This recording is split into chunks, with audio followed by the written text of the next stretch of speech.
Hello everyone, welcome to Path Creator Academy. Path Creator Academy पर आपका स्वागत है। आज हम डिस्कस करने वाले हैं पार्ट नंबर 11 को। इससे पहले 10 पार्ट ऑलरेडी डिस्कस किए जा चुके हैं। यदि आपने वो पार्ट नहीं देखे हैं तो डिस्क्रिप्शन में लिंक दे के रखी है, वो पार्ट आप देख सकते हैं। इस पार्ट के अंदर हम गणित के जो ओल्ड पेपर हुए थे उनके सारे ओल्ड पेपर डिस्कस कर रहे हैं। उसी सीरीज में ये पार्ट नंबर 11 है। इस पार्ट के अंदर 13 दिसंबर 2017 को जो शिफ्ट 2 में पेपर हुआ था उसका भाग बी है। इससे पहले भाग ए जिसके अंदर 40 क्वेश्चन डिस्कस किए थे वो ऑलरेडी डिस्कस किए जा चुके हैं। इस पार्ट के अंदर भाग बी के अंदर 20 क्वेश्चन है। ठीक, उसके अंदर भी 20 क्वेश्चन थे, इसके अंदर भी टोटल 40 क्वेश्चन हो गए। ठीक है, तो इस शिफ्ट का ये सेकंड शिफ्ट कंप्लीट हो जाएगा। ये वीडियो उन लोगों के लिए भी इम्पोर्टेंट है जो एमपीएसआई की तैयारी कर रहे हैं, एनटीपीसी और एसएससी जहां पर मैथ्स आता है, वो उन सभी स्टूडेंट के लिए ये वीडियो इम्पोर्टेंट है। ये ऑनलाइन जो रिटर्न एग्जाम होता है उसके बारे में ये स्कीम देके रखिए। क्वेश्चन नंबर 141, यदि एक संख्या का 20% 50 है तो उस संख्या का 87.5% क्या होगा। देखिए, यदि एक संख्या मैंने मान लिया x, उसका 20% मान लेते हैं। 20% यानी 1/5 ही होता है, बराबर 50 है। कितना है? 50। तो 20 5 पचम 25 मतलब x, वो संख्या कौन सी आ गई? 250। कितनी आ गई संख्या?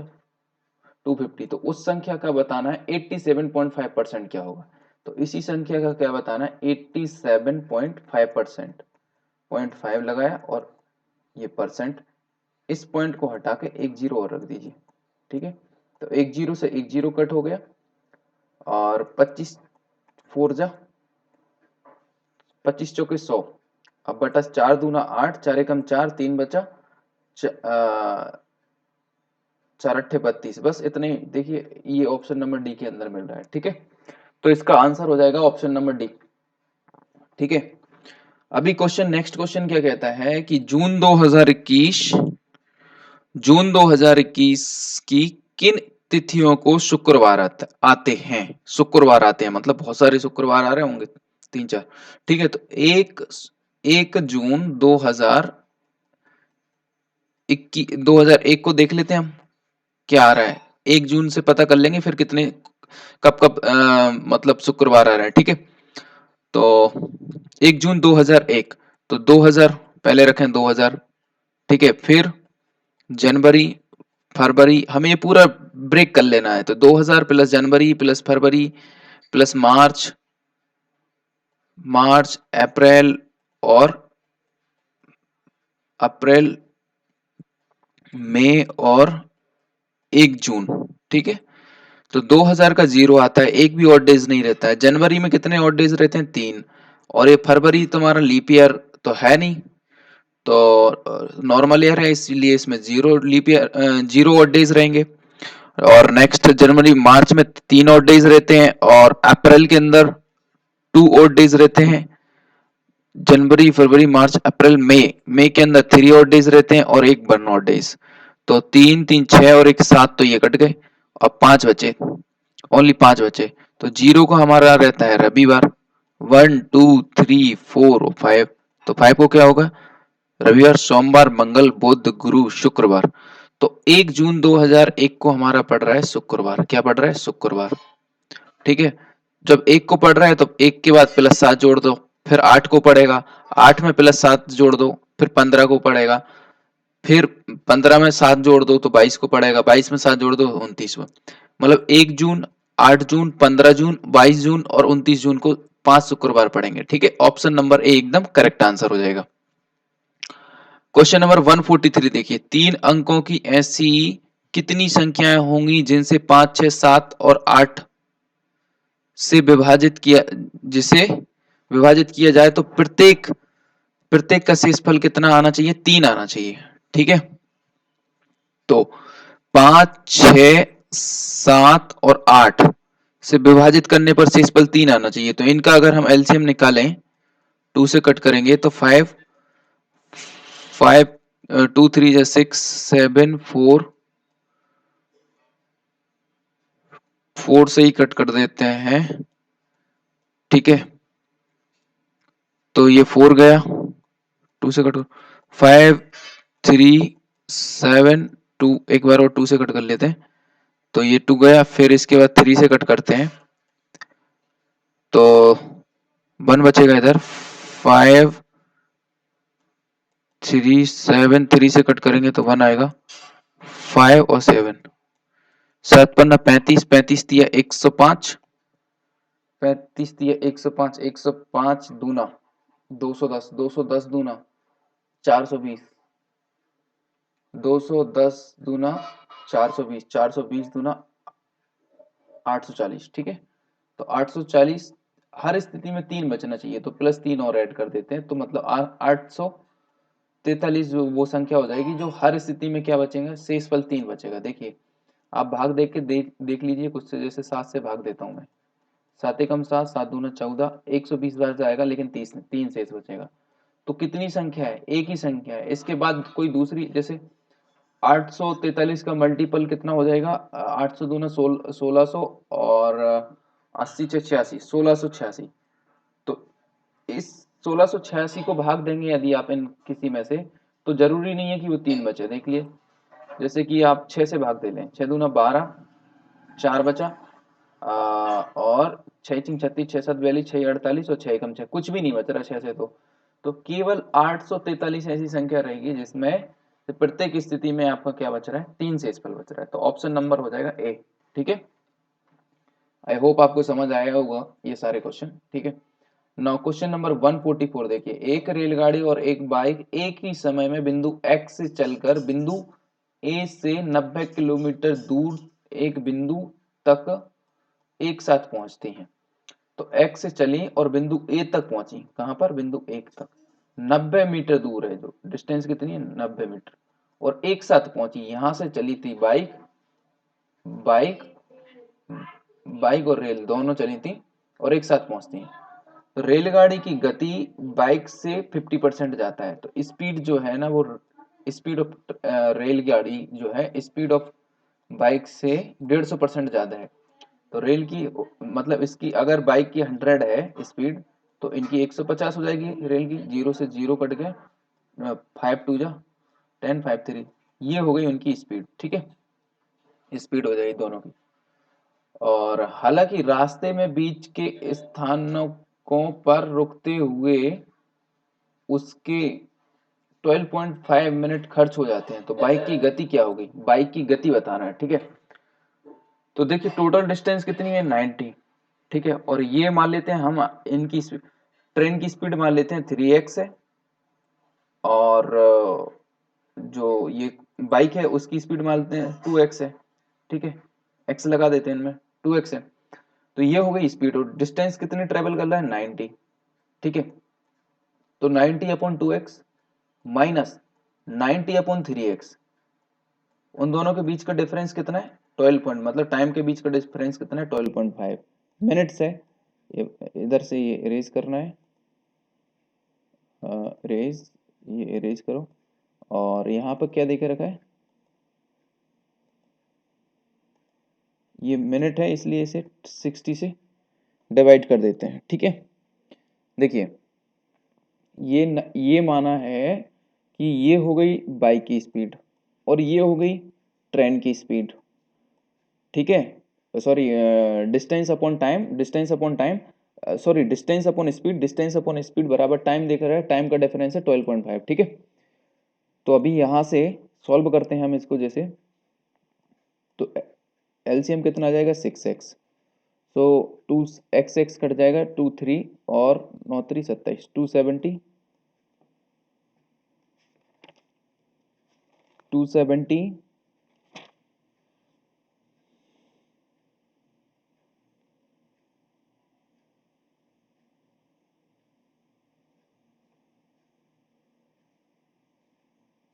या फिर इसको दूसरे तरीके से भी कर सकते हैं। देखिए 2 से कट हो रहा है ना, वैसे ये 45 हो जाएगा, और 3 से कट हो रहा है तो और सॉल्व हो जाएगा, 3 3 जा 19, तो इधर 45 है, इधर 30 है, तो बटे में तो केवल x ही आ जाएगा, 45 में से 30 गए तो ओनली 15 आ जाएगा। ठीक है, 15 अपॉन एक्स अपॉन 12.5 अपॉन 60 किया, तो इसे भी कट कर सकते हैं।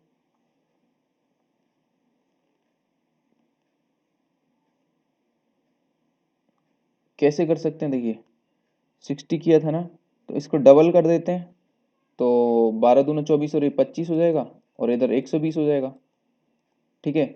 और 5 से कट कर दो, 25 और 5 दूना 10, 2 बचे 5 चौका 20, तो 5/24 हो जाएगा, ठीक है।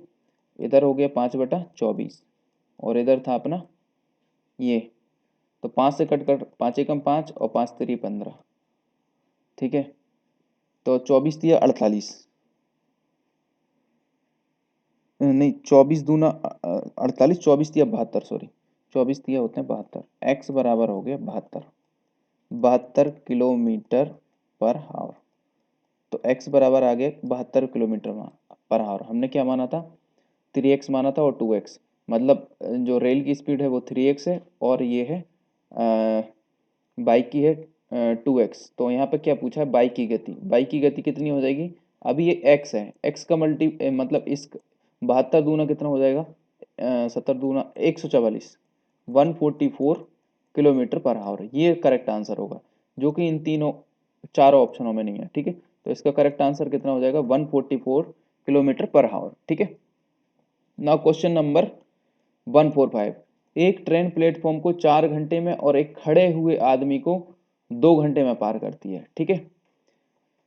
प्लेटफॉर्म को देखिए, प्लेटफॉर्म को जब भी ट्रेन, अगर ट्रेन की लंबाई 500 मीटर है, तो अगर एक प्लेटफॉर्म बना दें और ट्रेन की लंबाई भी 500 मीटर है, इस पूरे प्लेटफॉर्म को, ये पूरा प्लेटफॉर्म है, इसको पार करने के लिए ट्रेन को पहले खुद की लंबाई और प्लस इस प्लेटफॉर्म की लंबाई, मतलब ये ट्रेन जब इसका पिछला डब्बा इधर आएगा और आगे पूरी निकल चुकी होगी, तब जाके पूरी पूरी ट्रेन क्रॉस करते हुए कहलाएगी ना, ठीक है। तो ये 500 मीटर की ये है, और कुछ डिस्टेंस इसकी होगी, क्या बोलते हैं, प्लेटफॉर्म की।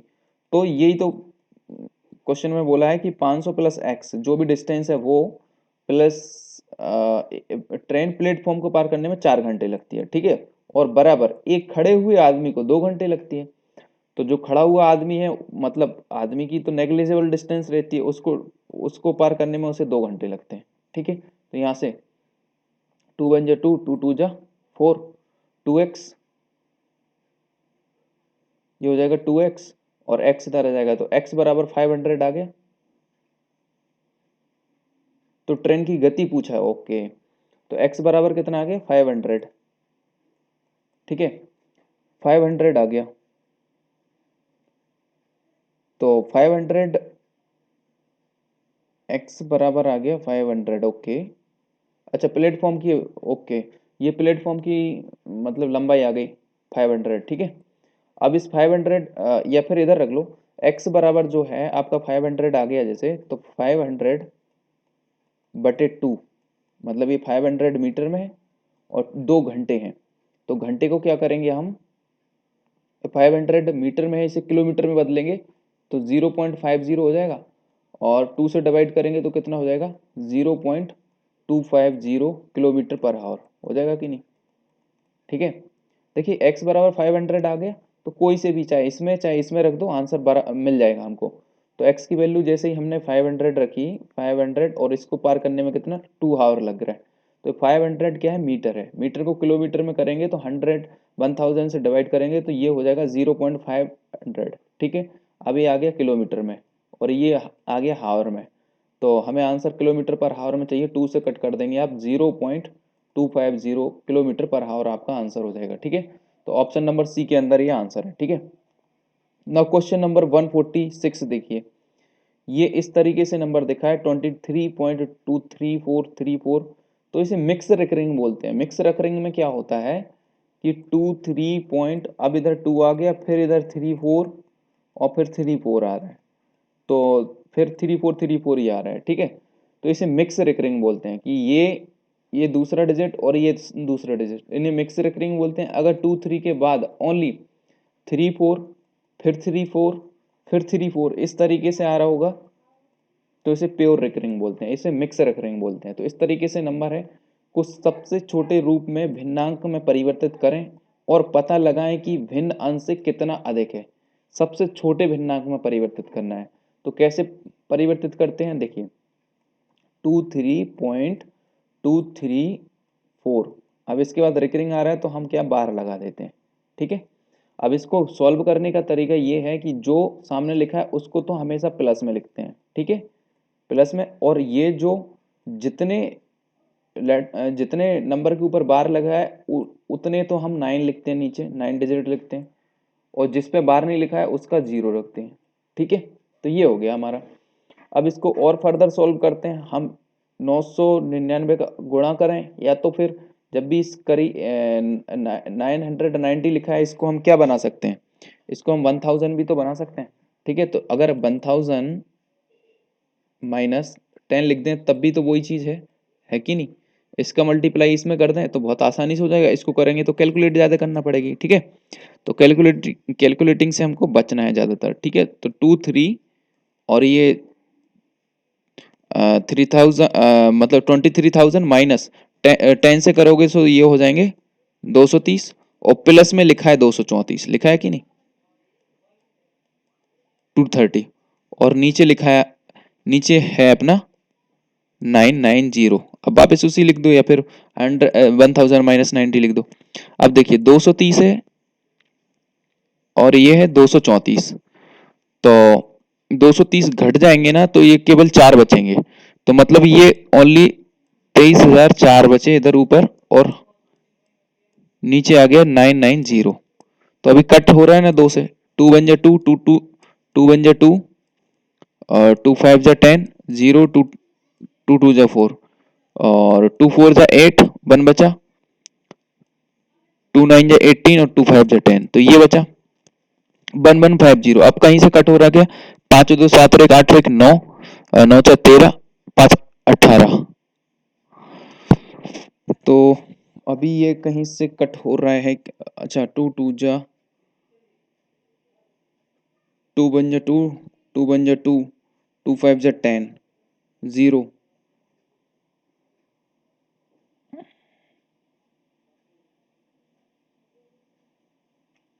23,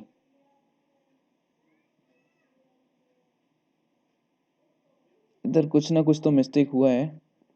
232, 234 यहाँ पे ठीक तो किया, आंसर ठीक क्यों नहीं आ रहा। 23 प्लस 20, अच्छा ये 32 है क्या, ओके ओके ओके, 23 पॉइंट, एक मिनट में चेक कर लेता हूँ, ये जो है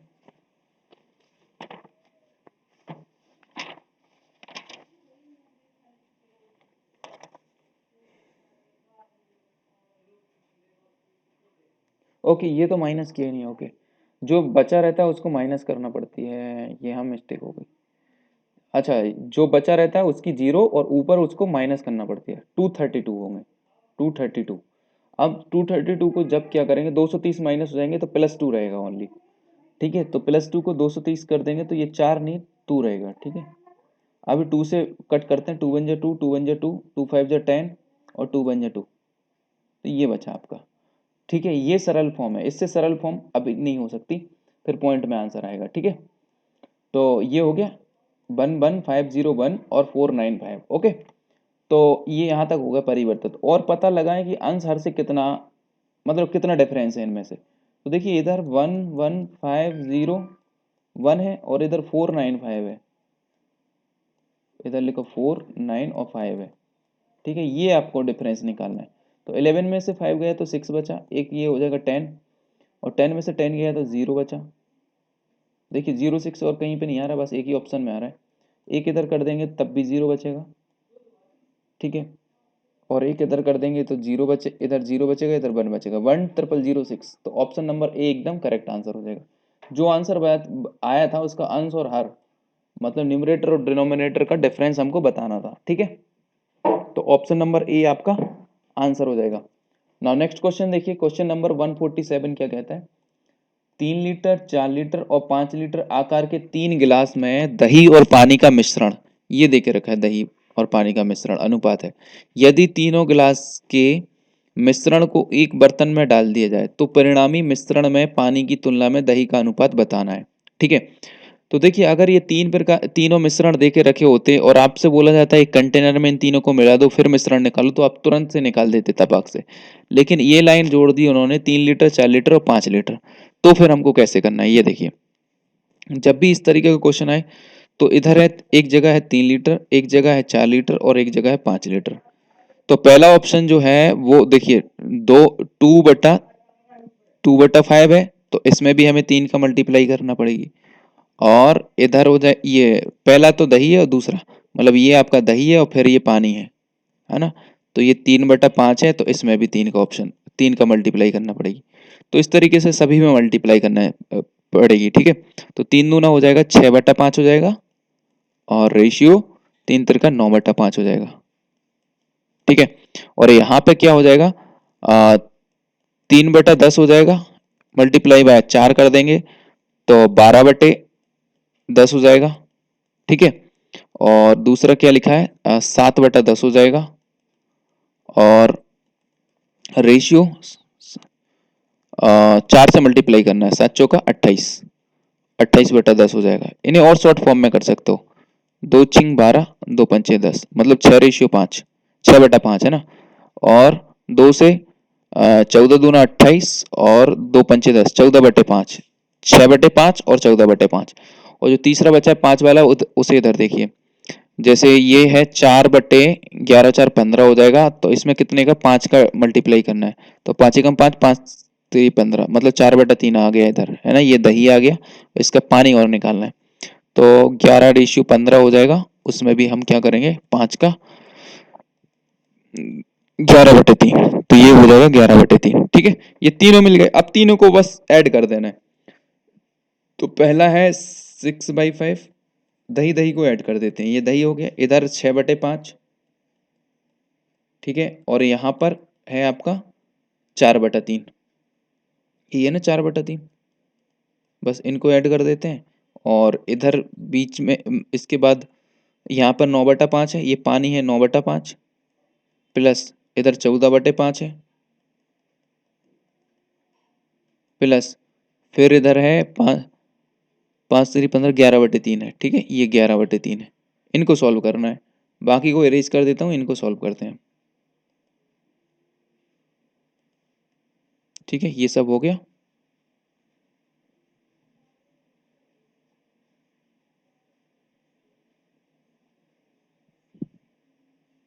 इसको सॉल्व कर देते हैं, इरेज कर देते हैं फटाफट, फिर इसको यहाँ पे इतने में सॉल्व हो जाएगा, ठीक है। अभी देखिए 5 3 15 हो जाएगा, 15 एलसीएम ले लिया, तो 6 3 18, 6 3 18 और 3 5 7 15 35, इसी तरीके से होगा, ठीक है। और इसके बाद क्या होगा,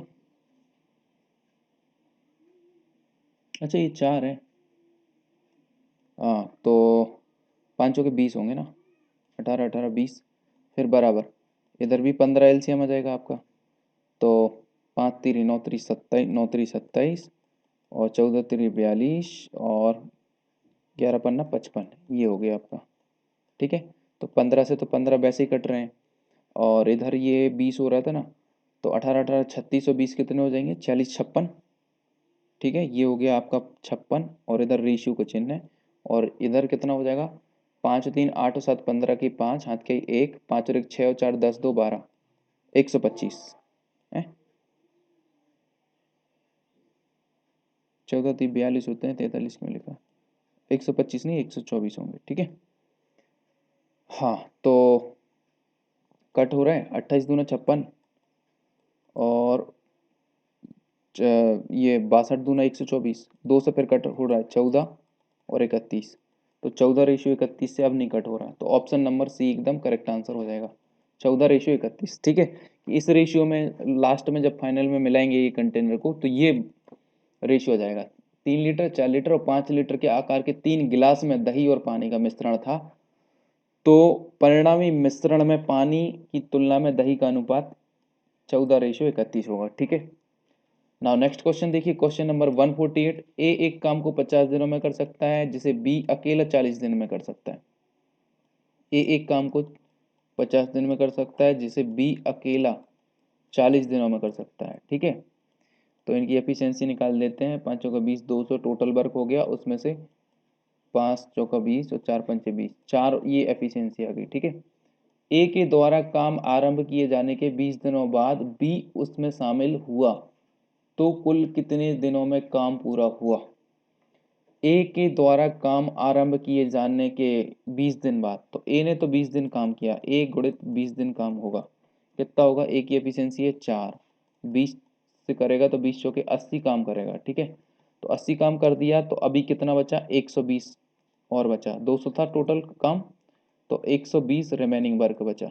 ठीक है, 20 दिन काम कर दिया, उसमें बी शामिल हुआ तो कुल कितने दिनों में शामिल हुआ? ए ने 20 दिनों बाद, आरंभ किए जाने के बाद 20 दिनों बाद बी शामिल होता, अब बी भी आ गया, तो मतलब पहले ए अकेला था, बी आ गया। 5 4 9 की एफिशिएंसी से काम करेंगे, 9 एकम 9, 3 बचा, 9 3 27, ओके, 9 3 27, 3 बचा, 9 3 मतलब 30.33 डेज लगेंगे। ठीक है, तो क्या पूछा है? तो कुल दिनों की संख्या, 20 दिन तो ये थे और 13 दिन हो जाएंगे, तो कितने हो जाएंगे? 33.33 दिन लगेंगे। ठीक है, नाउ क्वेश्चन नंबर 149 देखिए, का लघुत्तम समावर्तक ज्ञात करें। 1/4, 1/5, 5/6। तो भैया इसका लघुत्तम समावर्तक क्या आएगा? 149 का देखिए, एक एक 5 का एलसीएम कितना आएगा? 5 ही आएगा। ठीक है, और 4 5 6 का एचसीएफ निकालना है, तो इस तरीके से जब निकालते हैं तो ऊपर वाली संख्याओं का हम एलसीएम निकालते हैं, मतलब, और न्यूमरेटर का हम एलसीएम निकालते हैं और डिनोमिनेटर का हम एचसीएफ निकालते हैं। ठीक है, तो एलसीएम निकाला हमने एक एक 5 का, तो 5 आया, और एचसीएफ निकाला 4 5 6 का, तो 1 आया। तो 1 से ये ओनली 1 आपका आंसर हो जाएगा, सॉरी 5 आपका आंसर हो जाएगा। ऑप्शन नंबर बी एकदम करेक्ट आंसर है। ठीक है, ना क्वेश्चन नंबर 150 देखिए, 4 व्यक्ति एक काम को 12 दिनों में कर सकते हैं। ठीक है, तो यहाँ पर मजदूर वो यहाँ पे मजदूर और कार्य वाला फॉर्मूला लग जाएगा, एम के डी वाला। मजदूर कार्य दिवस से हमने जैसे करा था, एक वैल्यू इधर, एक वैल्यू इधर, एक वैल्यू इधर, एक इधर, एक इधर, फिर उनका इस तरीके से मल्टीप्लाई। ठीक है, कैसे करते हैं देखिए, 4 व्यक्ति एक काम को 12 दिन में करते हैं, तो मजदूर कितने हो गए? 4, और एक हो गया काम, और उसे 12 दिन में करते हैं। अगर व्यक्तियों की संख्या 2 घटा दो, तो 4 में से 2 घटा दो तो 2 ही बचेंगी, तो बे असल काम के एक चौथाई, असल काम एक था उसका एक चौथाई, एक का भी एक चौथाई, मतलब 1/4 काम को कितने दिनों में करेंगे? एक्स दिनों में करेंगे, मान लिया हमने। तो 4 मल्टीप्लाई बाय 1/4 इंटू इस तरीके से गुणा करते हैं। ठीक है, और बराबर में हो जाएगा 2x, 2 का 1 में, फिर देखिए यहाँ पे 2 का 1 में करेंगे पहले,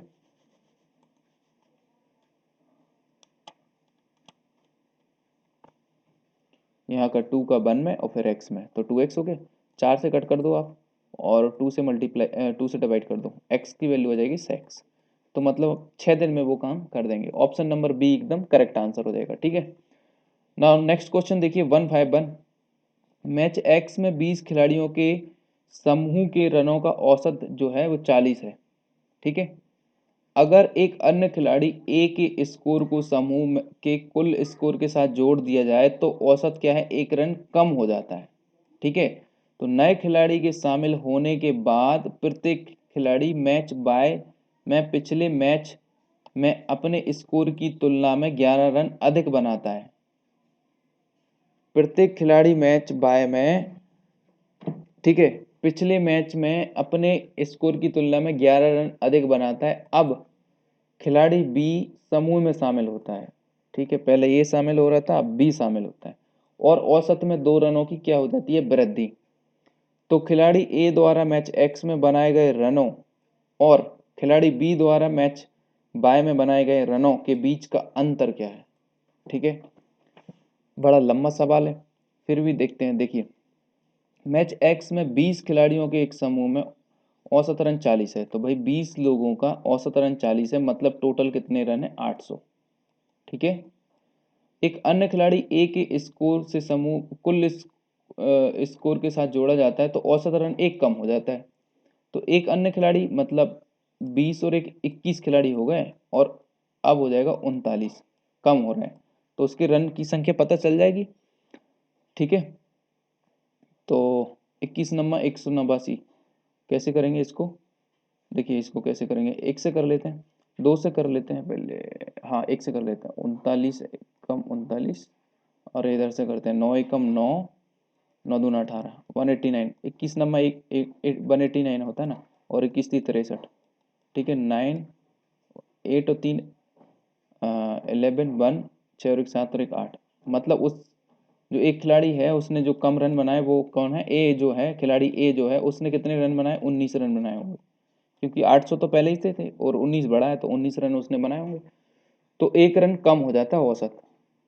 ठीक है, तो नए खिलाड़ी के शामिल होने के बाद अब क्या होगा? प्रत्येक खिलाड़ी मैच बाय में पिछले मैच पिछले मैच पिछले मैच में अपने स्कोर की तुलना में 11 रन क्या करता है? अधिक बनाता है। ठीक है, क्या करता है? अब 11 रन अधिक बनाता है। ठीक है, तो नए खिलाड़ी के शामिल होने के बाद प्रत्येक खिलाड़ी मैच बाय में पिछले मैच में अपने स्कोर की तुलना में 11 अधिक बनाता है। ठीक है, तो उसने पहले कितने बनाए थे? 19 रन। अब वो 11 अधिक बनाएगा तो अब कितने बचाएगा? 19 प्लस 11 कर देंगे तो 20 30 रन बनाएगा। वो कितने बनाएगा? 30 रन। ठीक है, तो 800 तो पहले ही से थे। ठीक है, और 800 रन पहले ही से थे, और उसमें से क्या होता है? 800 में से ये तो केवल 20 लोगों के थे। अभी जो एक नया खिलाड़ी है वो ऐड होता, वो मतलब ए जो है वो 11 रन अधिक बनाता है, तो वो बनाएगा 30। ठीक है, तो 20 और एक 21, एक खिलाड़ी होगा 11 रन अधिक बनाता है, बाय में पिछले मैच में अपने स्कोर की तुलना में 11 रन अधिक बनाता है। ठीक है,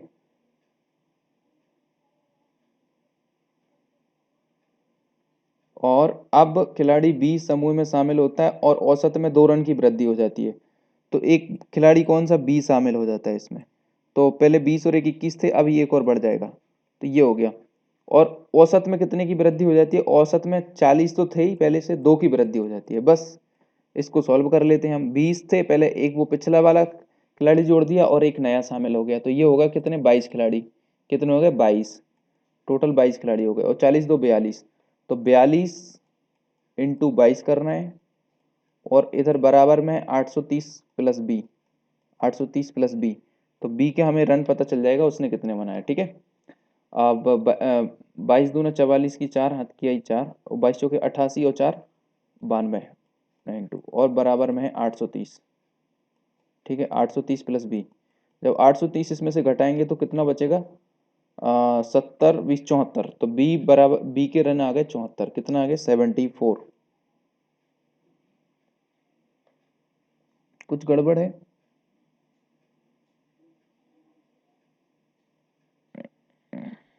नो, 924 आ गया, और ये 830 आ गया। ठीक है, तो 830 60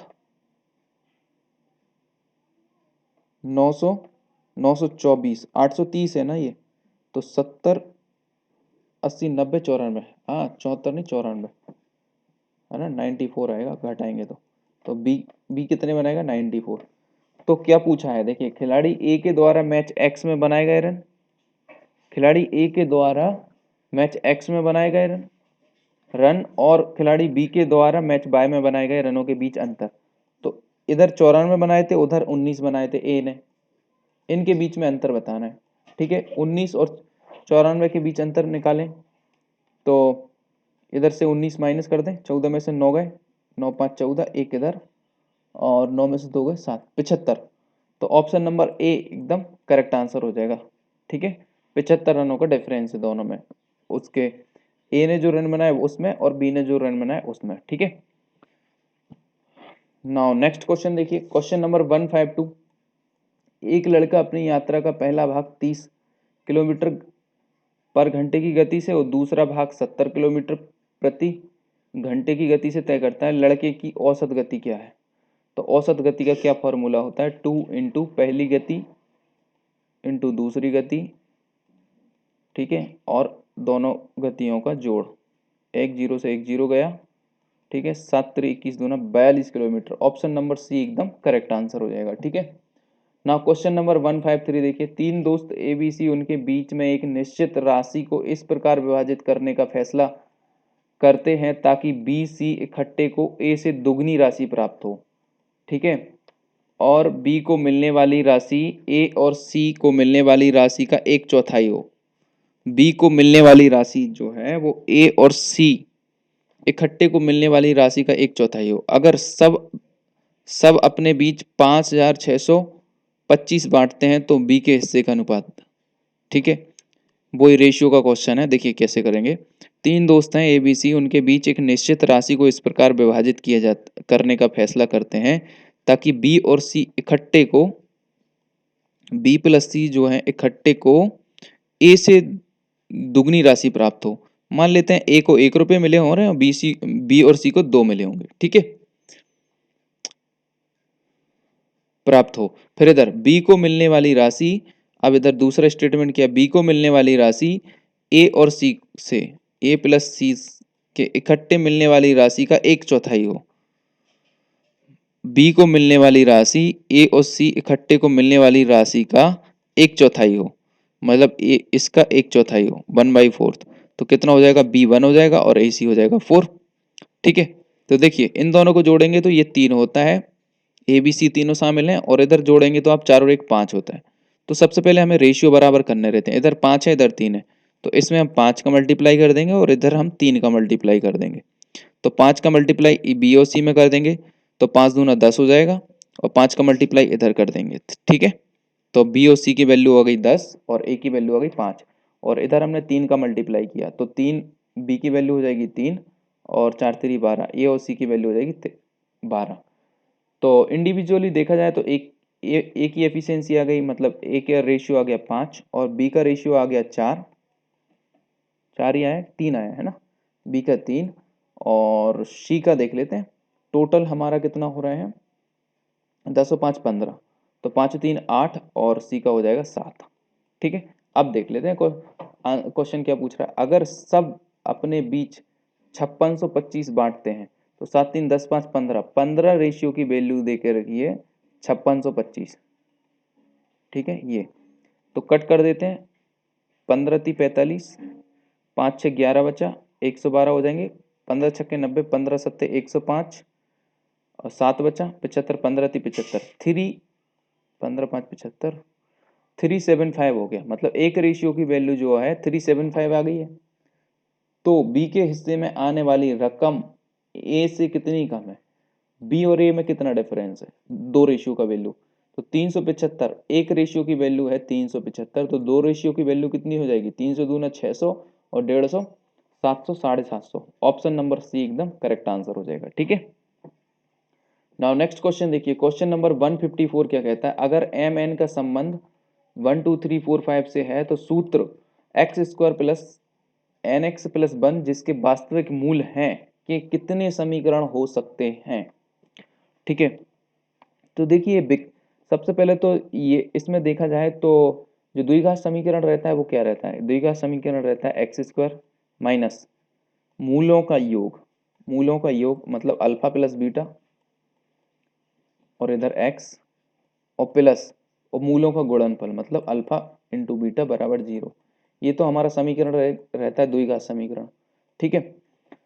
तो द्विघात समीकरण में मूलों की प्रकृति जो है उसके बारे में बात करते हैं। मूलों की प्रकृति क्या रहती है, मूलों की प्रकृति 3 टाइप की रहती है। मूलों की प्रकृति, मूलों की प्रकृति कितनी टाइप की रहती है, 3 टाइप की। कैसी कैसी देखिए, पहला तो ये रहता है जो समीकरण रहता है क्या रहता है, d is equal to b² minus 4ac। ये जो समीकरण रहता है इसके 3 केस बनते हैं, ac ये जो विविध कर रहता है इसके 3 केस बनते हैं। पहला केस क्या रहता है, पहले केस में रहता है डी जब क्या हो, बड़ा हो, 0 से बड़ा है, ठीक है। जब डी 0 से बड़ा रहता है तो यू आर में रहता है। यू आर मतलब इसके रूट्स जो होंगे वो अनइक्वल अनइक्वल और रियल होंगे, मतलब बराबर नहीं होंगे और वास्तविक होंगे, रियल होंगे, ठीक है। दूसरी कंडीशन क्या बनती है, जब डी की वैल्यू 0 के बराबर हो जाए, डी की वैल्यू जीरो जीरो के बराबर हो जाती है तो इसके रूट्स जो है ना वो हो जाते हैं ई डबल आर, मतलब इक्वल, रिपीटेड और रियल। इक्वल, रिपीटेड और रियल हो जाते हैं, इक्वल, रिपीटेड और रियल। ठीक है। तीसरी कंडीशन जो बनती है जब क्या होता है डी की वैल्यू जीरो से छोटी हो जाती है, मतलब माइनस में कुछ आ जाए, तो उसके उसमें क्या रूट रूट की प्रकृति क्या रहती है, एक तो इमेजिनरी बनते हैं रूट, और उसका नो सॉल्यूशन रहता है, कोई सॉल्यूशन नहीं रहता। ये पूरा विवेककर हो गया, ये समझ लो, नो सॉल्यूशन। ठीक है। तो ये तीन कंडीशन बनती हैं हमेशा। कितनी कंडीशन बनती है? तीन कंडीशन। ठीक है, ये मैंने बता दिया। No, no solution. ठीक है, नो सॉल्यूशन। ठीक है। अभी देख लेते हैं। अब जैसे कि ये फॉर्मूला है आपका, क्या है ये? फॉर्मूला है x square plus n x बराबर ये तो समझ में आ गया होगा मेरे ख्याल से। ये सारी चीजें ये नोट करने लायक है। ठीक है, नोट कर लीजिए, इस पे अभी आएगा क्वेश्चन। अगर मैं इसको इरेज कर देता हूं यहां से, ठीक है, ये इनको इरेज कर देते हैं, इतने में हमारा सवाल होगा। ठीक है, और यहाँ पर ये देखते रहेंगे। पहला केस क्या कह रहा है, देखिए। पहला केस कह रहा है जिसके मूल वास्तविक हैं। ठीक है, तो कितने समीकरण है? तो देखिए एम एन का संबंध, n is equal to n बराबर, हम सबसे पहले इस समीकरण में बन रखते हैं। बनी है ना, पहले बन है, तो बन रखेंगे हम एन बराबर, तो ये समीकरण क्या बनेगा? एक्स स्क्वायर प्लस एन की वैल्यू बन रख दी, तो x plus one is equal to हो जाएगा जीरो। तो हम इसकी तुलना किससे करेंगे? इस समीकरण से। डी इक्वल टू होता है B square minus four A सी, तभी तो हम बता पाएंगे ए सी वास्तविक है, रियल है, क्या है ना। तो बी स्क्वायर, डी बराबर बी स्क्वायर की वैल्यू, मतलब बी वन है यहाँ पर, वन, वन है ना, तो वन की, वन का स्क्वायर वन हो जाएगा, माइनस फोर इंटू ए कितना है? वन है, और सी भी वन है। ठीक है, वन गुणित वन, तो डी की वैल्यू जो है आ रही है एक माइनस फोर, मतलब माइनस थ्री वैल्यू आ रही है, डी की वैल्यू आ रही है माइनस थ्री। तो इनमें से कौन सी कंडीशन सेटिस्फाई हो रही है? तो डी जो है वो जीरो से कम हो रहा है। ठीक है, डी जो है वो जीरो से कम हो रहा है, तो देखो कंडीशन नंबर थ्री सेटिस्फाई हो रही है, तो क्या होगा? इसका कोई सॉल्यूशन नहीं होगा, और इमेजिनरी रूट क्या रहेंगे इसके? इमेजिनरी, मतलब काल्पनिक, और इमेजिनरी रहेंगे, वो कोई सॉल्यूशन नहीं होगा। तो ये तो समीकरण बनने से रहा। कितने समीकरण हो? तो एक तो हट गया। अब ये बचे हैं दो तीन चार, तो इसी तरीके से एन बराबर हमको दो रख के देखना पड़ेगी। ठीक है, फिर तीन रख के देखना पड़ेगी, इसी तरीके से करना पड़ेगी पूरा। क्योंकि अब जैसे इसकी वैल्यू माइनस में आ गई, तो इसका तो सॉल्यूशन इमेजिनरी और कोई सॉल्यूशन भी नहीं होगा ना।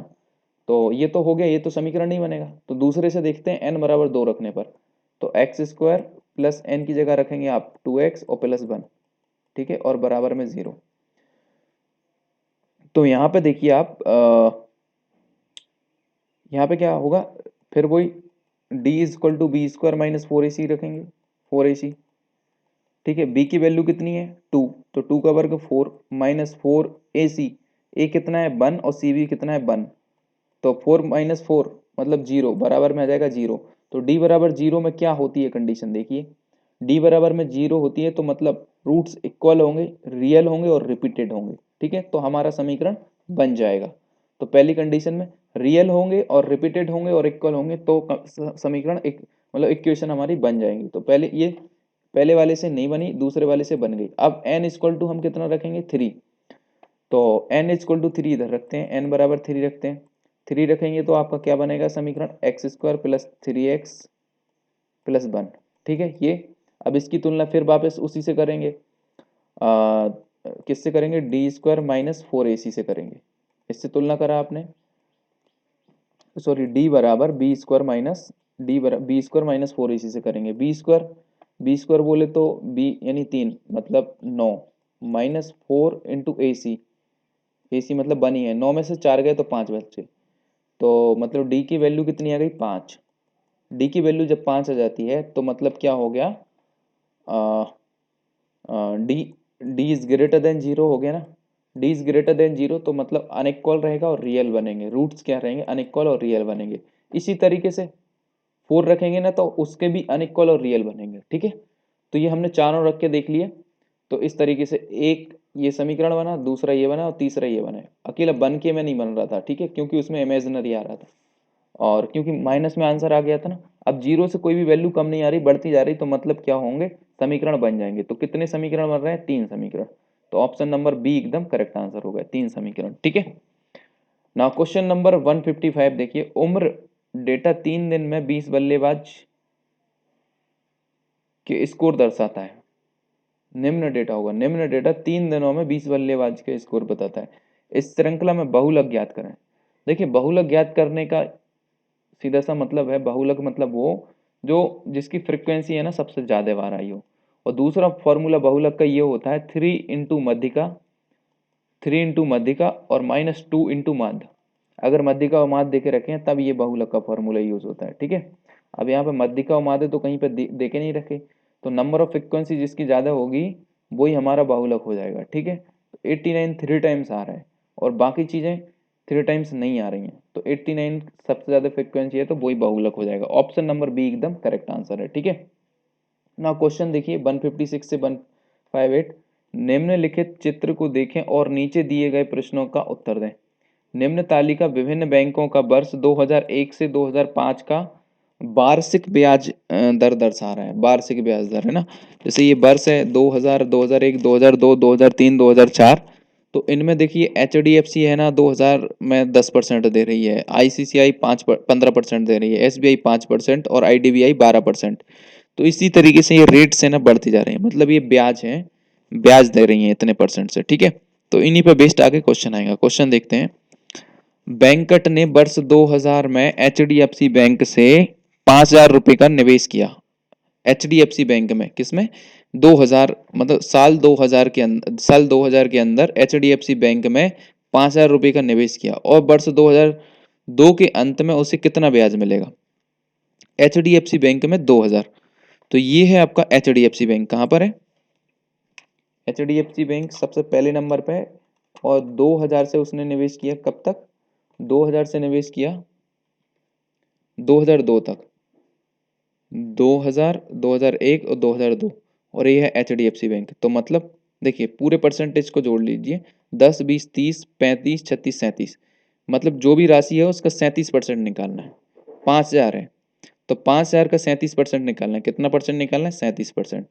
तो अगर 10% की बात करें तो 10% होगा 500, तो 30% निकालें तो 500 1500 हो जाएगा, कितना हो जाएगा, 1500,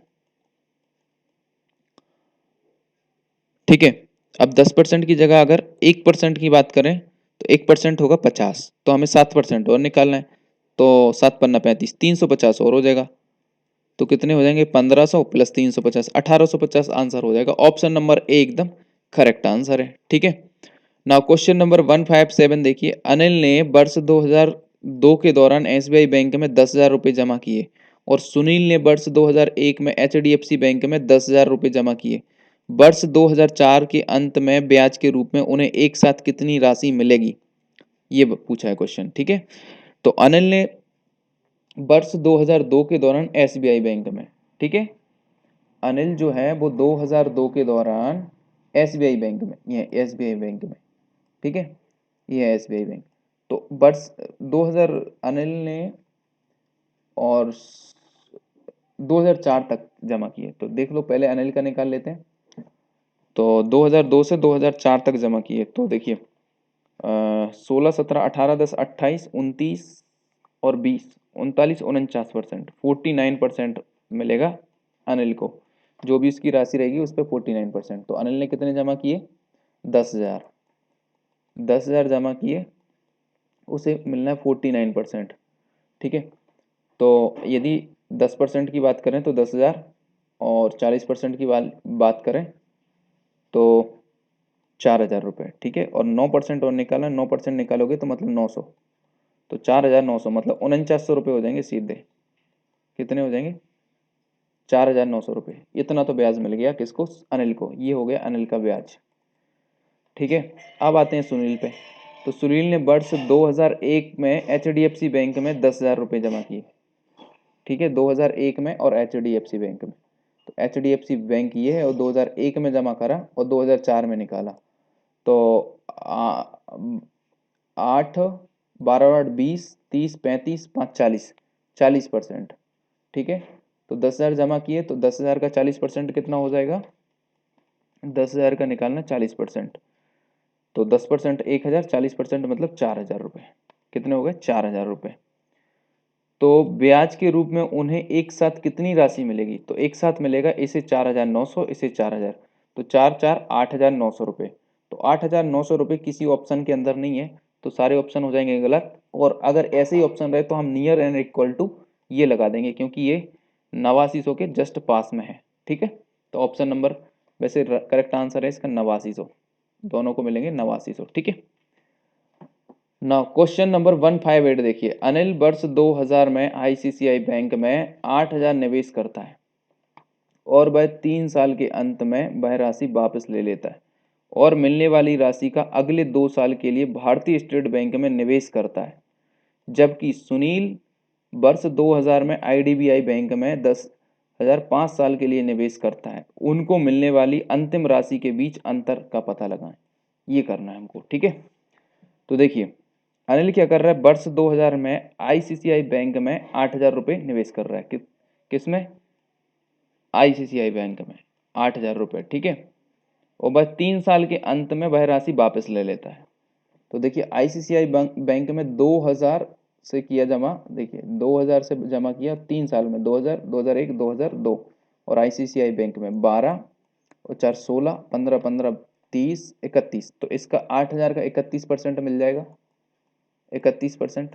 ठीक है, तो 31% कितना हो जाएगा? मतलब 8 एकम 8, 8 तेरी 24, 2,480 रुपये ब्याज के रूप में मिल जाएगा। ठीक है, दो वह 3 साल के अंत में वह राशि वापस ले लेता है और मिलने वाली राशि का अगले 2 साल के लिए भारतीय स्टेट बैंक में निवेश करता है। तो देखिए 2,480 रुपये तो यहाँ पे ब्याज मिल गए और 8,000 पहले से थे, तो 8 2 10,480 हो जाएंगे उसके टोटल पास, 10,480, और इतनी ही मिला के वो क्या कर देता है, अगले 2 साल के लिए भारतीय स्टेट बैंक में लगा देता है। तो 2000 से 3 साल तक तो उसने यहाँ पर लगाए, 1 2 3 साल,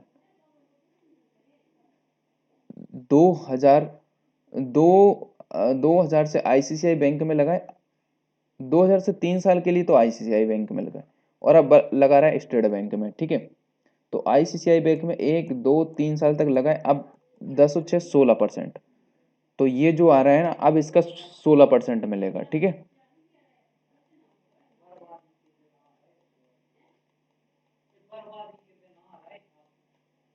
16%, तो 2 से कट करेंगे, 2 2 पंचे 10, 2 अट्ठे 16। ठीक है, और 5 से फिर कट करेंगे, 8 अठियन 64 की 4 हाथ के 6, 8 चौका 32, 32 और 6 38 की 8 हाथ के 3, 8 चौका 32, 32 3 35 की 5 हाथ के 3। तो इधर से क्या देखिए, अच्छा 8 करेंगे, 8 अठियन 64 की 4 हाथ के 6, 8 चौका 32, 32 और 6 38 की 8 हाथ के 3, और जो 3 है, सॉरी देखिए इसका 8 से मल्टीप्लाई करना है, फिर 5 से डिवाइड करना है। 5 से डिवाइड तो हो नहीं रहा, पहले 8 से मल्टीप्लाई कर देते हैं। तो 8 अठियन 64 की 4 हाथ के 6, 8 चौका 32, 32 और 6 38, 38 की 8 हाथ के 3, तो 3 इधर आ जाएगा, और 8 एकम 8, 8384 डिवाइडेड बाय 5। कुछ मिस्टेक हो रहा है मेरे ख्याल से, क्या मिस्टेक हो रहा है वो देखते हैं। 16% निकालेंगे, पहले तो 16% निकालो ना। हाँ, तो 16% तो निकल रहा है ये, 8384, 8384 डिवाइडेड बाय 5, वही तो निकल रहा है। तो 5 बन जा 5, 3 बचा, 5 छक्का 30, 3 बचा, 5 सत्ता 35, 3 बचा, 5 छक्का 30, 4 बचा, और 5 अट्ठे 40, ये हो जाएगा 1676। ठीक है, तो ये हो जाता है 1676। तो 1676 इसमें ऐड कर देंगे तो ये हो जाएगी उसकी टोटल राशि 10,480 प्लस 1676। 10,480 प्लस 1676, 6 8 पॉइंट समथिंग भी था है ना, 0.8 आया था है ना, 0.8, 0.8 है ना, हाँ 0.8।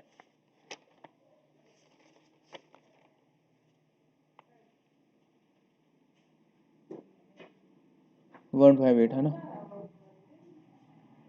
तो ये टोटल कितना हो रहा है 10,480 प्लस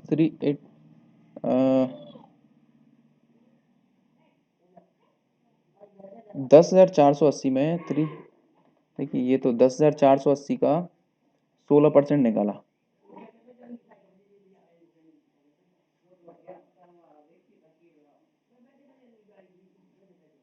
10,480 का 2% दिखना इधर, ये तो हाँ यही तो गड़बड़ हो रहा है। एसबीआई में लास्ट के 2 साल में देखिए 16 और 21,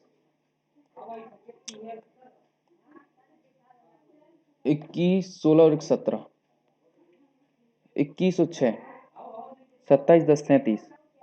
एसबीआई में 37%, 37% लगना है, 16% नहीं 37%। तो 10,480 का हम क्या निकालेंगे, 10,480 का 37% निकालेंगे पहले। 10,480 का 10,480 का 37%, 37% निकालना है, ठीक है। जीरो से जीरो कट कर देना है, 37% निकालना है, ठीक है। तो ये तो गुणा करना पड़ेगी लंबा, 7 से मल्टीप्लाई करो, 7×8 = 56, या फिर एक अभी ये कहाँ से 2 से कट कर रहे हैं ना, 2 5 × 10, 2 5 × 10, 2 2 × 4, 2 4 × 8,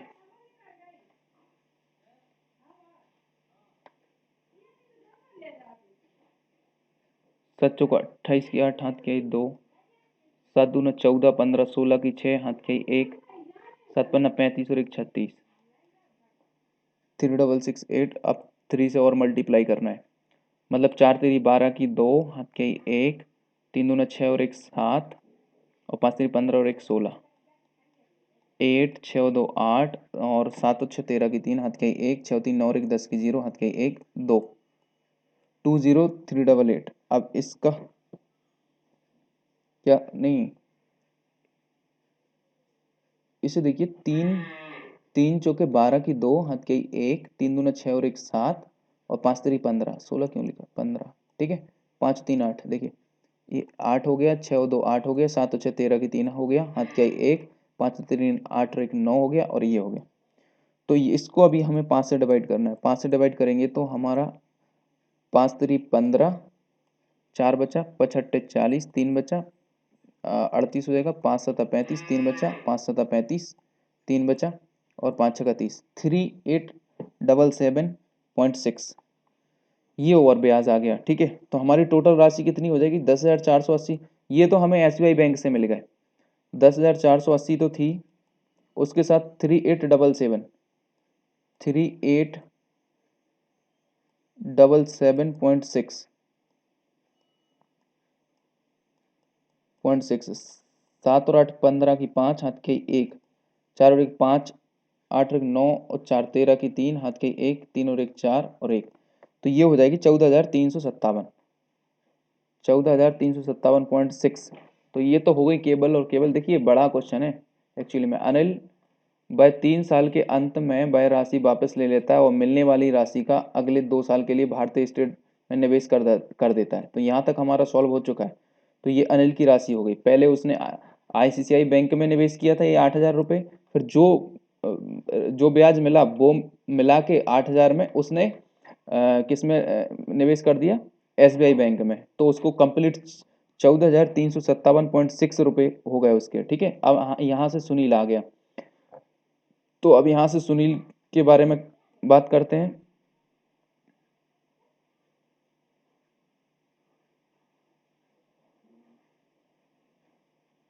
सुनील के बारे में बात करते हैं। देखिए सुनील के बारे में क्या बात करते हैं। सुनील के बारे में 2000 में आईडीबीआई बैंक में 10,000 रुपये 5 साल के लिए जमा किए। ठीक है, 10,000 रुपये जमा किए 5 साल के लिए। कितने? 5 साल के लिए। आईडीबीआई बैंक में करता है, तो एक ही बार किया उसने 5 साल के लिए। तो आईडीबीआई बैंक देखते हैं, आईडीबीआई बैंक ये है, तो इसे 5 साल के लिए जमा किए। 3 2 5, तो इन्हें जोड़ लेते हैं। 15 10 10 20 और 20 40 50 52%, तो उसे मिलेगा सीधा 52%। 10,000 का 52% निकालना है, 52%। ठीक है, तो 52% कितना हो जाएगा? एक दो जीरो से दो जीरो, ये हो जाएंगे 5200 रुपये। कितने हो जाएंगे? 5200। ठीक है, ये हो गए 5200, और 10,000 तो पहले से थे, तो कितने हो जाएंगे? 10,000 जीरो जीरो दो 5, 15,200 रुपये। ठीक है, और ये है 14,357। तो उनका क्या पूछा? अंतिम राशि के बीच अंतर। तो 14,357.6 घटा दीजिए, 357.6 आप घटा देंगे, तो 0.6 तो लास्ट में आएगा, जो कि इसमें कहीं पे नहीं आ रहा है। 158। ठीक है, 0.6, 10 में से 7 गए तो 3 बचेंगे, और 12 में से 6 गए तो 6 बचेंगे, और 15,200 में से 10 में से 7 गए तो 3 बचे, 10 में से 6 गए तो इधर 4 बचेंगे, 10 में से 6 गए तो 4 बचे, और ये हो जाएंगे 4, 12 में से 4 गए तो ये 8 बचे। ठीक है, ये हो जाएंगे 5, 5 में से 5 गए 0 बचे, 8 4 6। 10 में से देखिए, इसे हटाओ, 0.6 तो पहले ही रहेगा ही, और 10 में से 7 घटाना है, तो इधर 3 बचेंगे, और एक इधर आ जाएगा 6, 10 में से 6 गए तो 4 बचेंगे, और एक इधर आ जाएगा 4, 12 में से 4 गए तो ये 8 बचेंगे, एक इधर आ जाएगा जी। 843.6 आएगा इसका करेक्ट आंसर, जो कि इन ऑप्शन में से कहीं पर नहीं है। 843.6, क्योंकि उनने अंतिम राशि की बात करी है ना, तो अंतिम राशि तो ये बनी है अंतिम राशि दोनों की, तो उनके बीच का डिफरेंस इतना आएगा। ठीक है, नाउ क्वेश्चन नंबर 159 देखिए। सिर्फ एक वस्तु के अंकित मूल्य पर 20% की क्या देता है? छूट दे देता है। ठीक है, दीपावली वाले दिन पिछली पिछली छूट लागू होने के बाद वह 40% अतिरिक्त छूट देता है। अगर तमाम छूट लागू करने के बाद भी दुकानदार का कुल लाभ 50% है, तो दीपावली के दिन 8,000 रुपये में बेची गई वस्तु का अंकित मूल्य और लागत मूल्य ज्ञात करें। ठीक है, तो सिर्फ एक वस्तु के अंकित मूल्य का 20% की छूट देता है। तो मान लेते हैं अंकित मूल्य x है, उस पर 20% की छूट दी, मतलब कितने में? 80 में दी, 80% में बेचा होगा, और फिर उस पर कितना दिया? 40% की छूट दी, 40% यानी 60/100। ठीक है, तो कितने में बेची वो? 8,000 रुपये ये बिकी। तो इससे क्या मिल जाएगा हमको? 0 से 0, 0 से 0, 2 3 6, 2 पंचे 10, 2 चौके 8 और 2 पंचे 10, 4 तिरी 12 और 5 25, 12x/25, और बराबर मिल जाएंगे आपको 8,000। ऐसे ही है, ऐसे ही है कुछ। तो x की वैल्यू निकालेंगे तो 8,000 इंटू एक्स हमने अंकित मूल्य माना था, और यहाँ पे अंकित मूल्य पूछा भी है, अंकित मूल्य और लागत मूल्य पूछा है। ठीक है, तो अंकित मूल्य कितना हो जाएगा? 8,000 इंटू 25, और अपॉन में आ जाएगा 12। ठीक है, तो 25 अट्ठे 200, ये 200 हो गए, और 3 जीरो, 1 2 3 जीरो, और 12 से डिवाइड कर दो इसे, तो 12 दूना 24।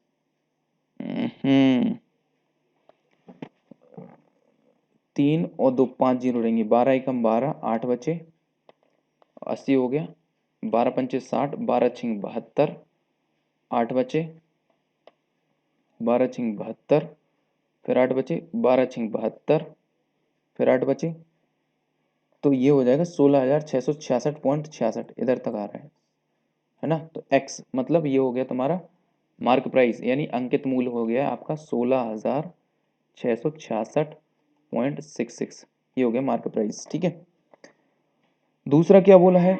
अगर देखिए कॉस्ट प्राइस जो है 8,000 में बेची है, ये तो उसका क्या है? सेलिंग प्राइस है, एसपी है। क्या है? एसपी। बेची कितने में, 8,000 रुपये में, ठीक है।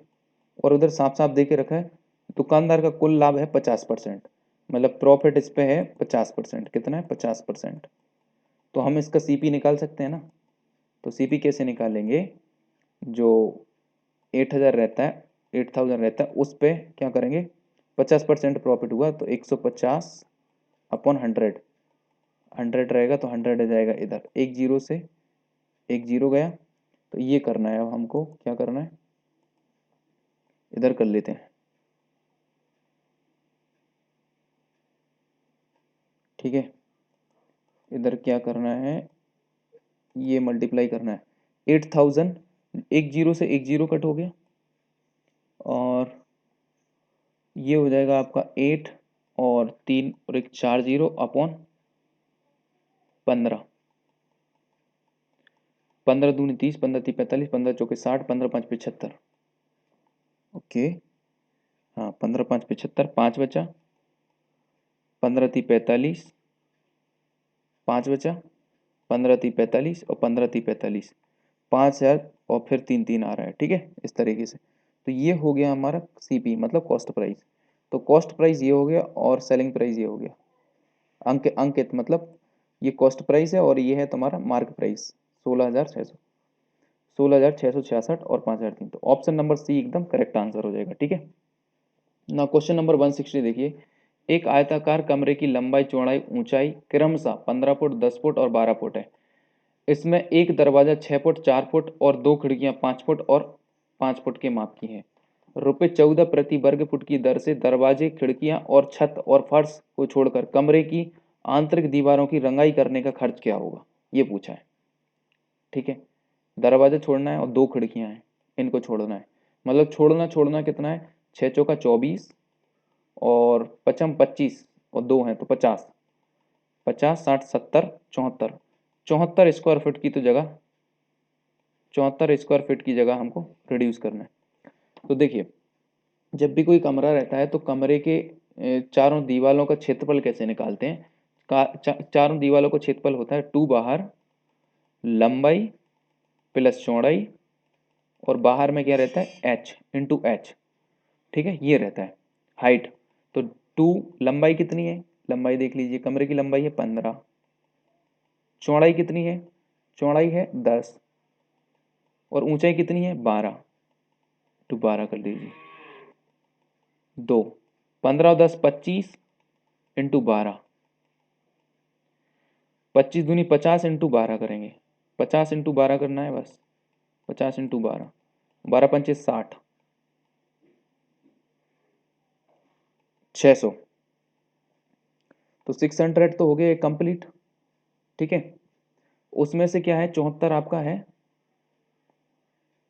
चारों दीवालों का एरिया हो गया 74, उसमें क्या है, तो ये बचेगा 74 जब माइनस कर देंगे तो क्या बचेगा 526, ठीक है। इसी 526 को 14 के हिसाब से आपको रंगाई का खर्च देना है।